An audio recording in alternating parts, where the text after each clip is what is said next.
I have the enviable pleasure of being in the heart of the Okavango itself. It has been 19 years since I've been to this point. In front of us, we're about to cross the Mokoro River. Now the Mokoro is a main tributary that takes the water from the Okavango River all the way down and eventually ends at the Boteti, where we'll be visiting later. But the reason why I've chosen this particular location is behind me is Delta Camp. We're basing our operations, our expedition from Delta Camp, because Gwyn and I, we ran Delta Camp for a year, 19 years ago. So it was fantastic yesterday arriving at the airport and then arriving here at the camp, the same smells, just a flurry of memories, of fantastic memories. But now what we're doing at this very moment, we're going on a short expedition, and the expedition is going to take us onto Chiefs Island, where we're going to discover the fruits of the Okavango Delta itself.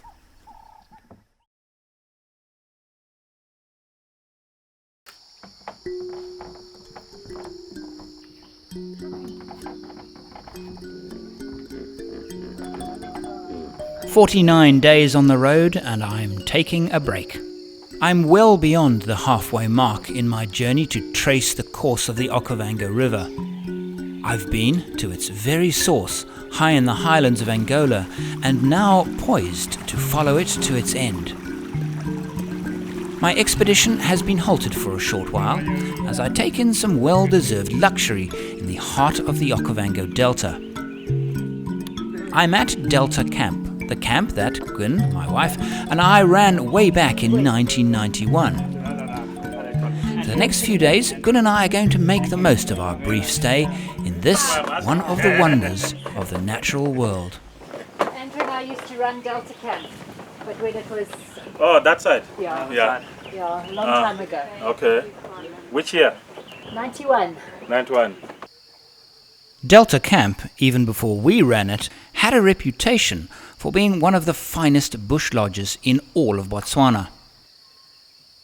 And from my first impressions, now as a guest and not a manager, I can see why.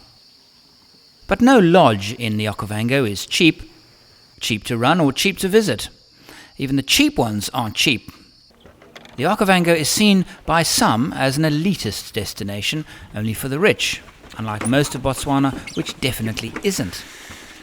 Oh wow, look at this. Well, whatever the case, I'm going to make the most of it.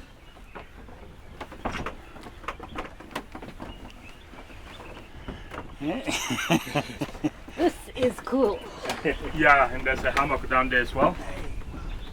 Things can't get much better than this. There's an elephant. Right across there, beautiful. Oh wow, look at him.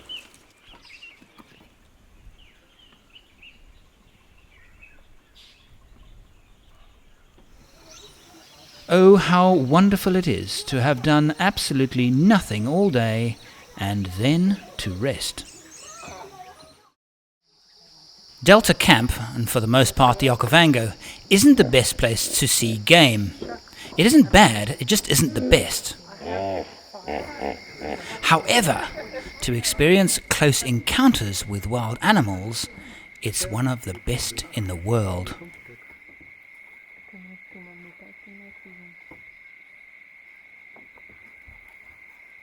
This beautiful creature has the strength to pull down every building erected here.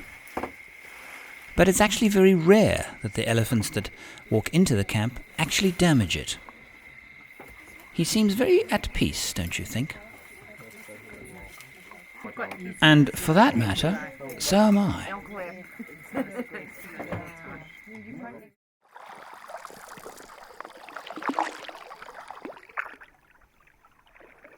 One of the primary attractions that bring people to the Okavango is this: the sublime tranquility of reclining in a Mokoro, being poled rhythmically on the water by a man whose very being is tied to the ebb and flow of life in the delta.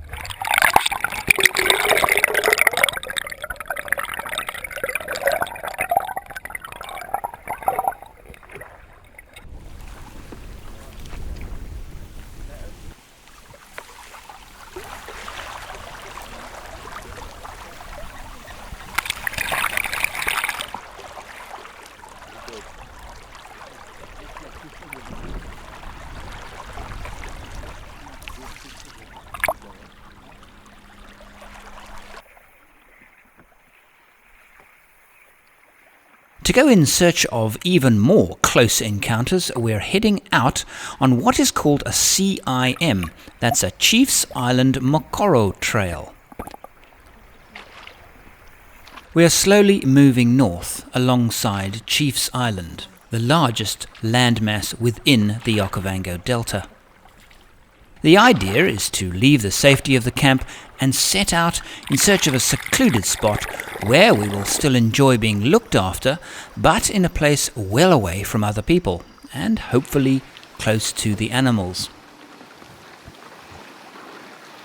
I've never done one of these myself, and while Gun and I ran Delta Camp, we sent many groups out on CIM trails, but never went on one ourselves.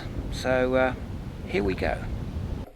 We are travelling with a number of experienced local guides.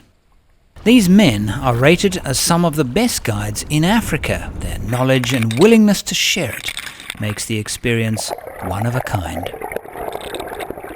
I've noticed that a net has been strung across one of the channels. It's either illegal fishing in the reserve, or someone is ahead of us catching us dinner. This is the 3-spotted tilapia. It's one of the bream. These are the spots, 3-spotted tilapia. And this is how do we set a net across the stream, then leave it for an hour, 2 hours. Then when we come to double check, we can catch more than 10 bream on the fishing net. If the guides have set the net, then I guess it's dinner.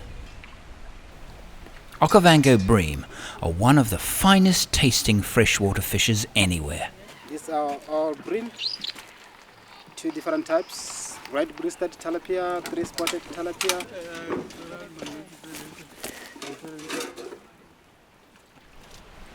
Wow, that's amazing. All set up and everything. We are also travelling with the producer of this show, Martin Steer, and his wife Jill.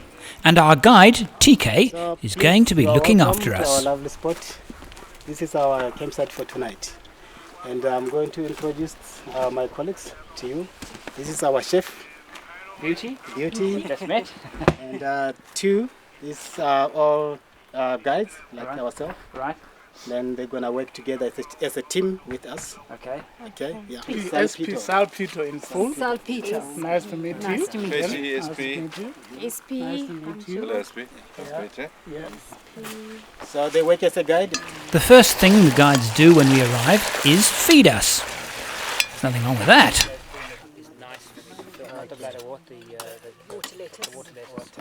The second thing they do is to suggest we walk it off. And when we walk in a single file, please take your time.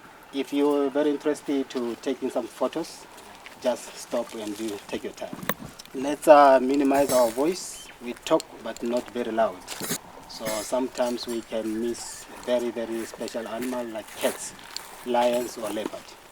If we are very lucky, then we can see some. Yeah. And about animal. There are a few animals to see around, but our aim, because we are in foot, it is a bit different than car driving. Because out car driving, you can discover the whole area at a time. But out walking, it's very slow down. And our aim, when we go out for walking, we look for small things, which is like animal drop, animal tracks, plants, tree. That's what we discover. Like 3-4 days. And if we spot one of the animals, then we can approach.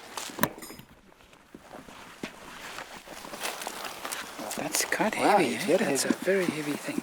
It's like metal. It's his knee. Yeah.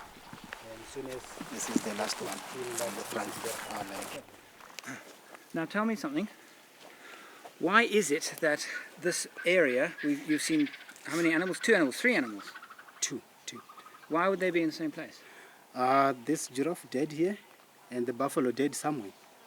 And these bones carried by the hyena from the carcass all Yes. the way here. So this would be a comfortable place for them to... for them to eat. It's a diamond. This is the elephant broken tusk. It happens that when they fight and hit the tusk together, then this one or the other one, it will break like this.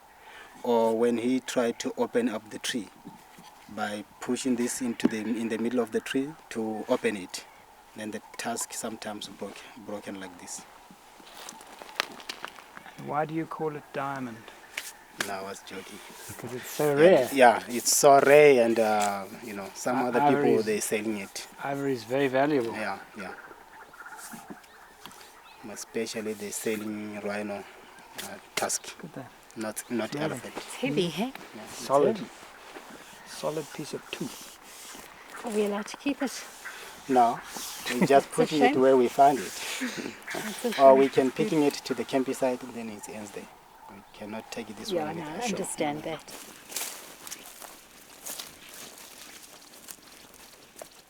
Didn't know that. Same smelly, very strong smell. And that is the beauty, the Kalahari smell. Yeah. That is unique. Uh-huh. It's this. Yeah, It makes the, yeah. especially the And, Okavango. this sage, we've been using this long time ago in the olden days as a medicine for mosquito repellent. Oh. Yeah, taking the leaf and burn it into the hut. When the smoke comes out, all the mosquitoes will stay out because the smelly are very, very Yeah, strong. yeah. You can just smell Yeah, it. no, it's strong. Very, Very very strong. strong smelly. Yeah. Suddenly, TK stops in his tracks and commands us to be silent. Down. They lay down. They lay down. Two. I saw two. Then he orders us to back up further. I still don't know what he's seen.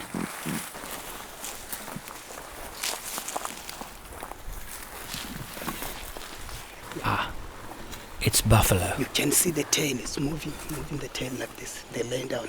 I can still see them, two of them. But we were very, very close. If he did waking up, then we could charge. No, the wind was blowing that side. Yeah, we were sort of like downwind. Yeah. If he could waking up, then he could charge. Oh, it was very close. Very, very close. Can you see him? I can't Just see. come over here. Come over here. There's some. Can you see something looks black? Lower down. Yeah. Yeah. Yeah. Can you see the tail? Yeah, The tail more to the right. there. Yeah. That's That's buffalo. very close. Yeah. We were just by the bush there. Seriously close. Very lucky. Why the MD? But why would the buffalo have changed? There are so few people in this area. How would it know that we are its enemy? They have very low memory, buffalo and elephant, and they pass that memory to the new generation. That their enemy is a man and a lion. Yeah. So any signs, then they should run off, and any signs closer, they will attack. This when we went very close, we were very, very close. So if they did hear us, then it was a charging. They won't run away from that close. It was Because we were something. too close. Yeah, something like I would say 12 meters. We were very close. Watching game while on foot is an utterly different experience from viewing them from a vehicle. The smells, sounds, emotions are unrestricted. It also wears you out in the nicest possible way.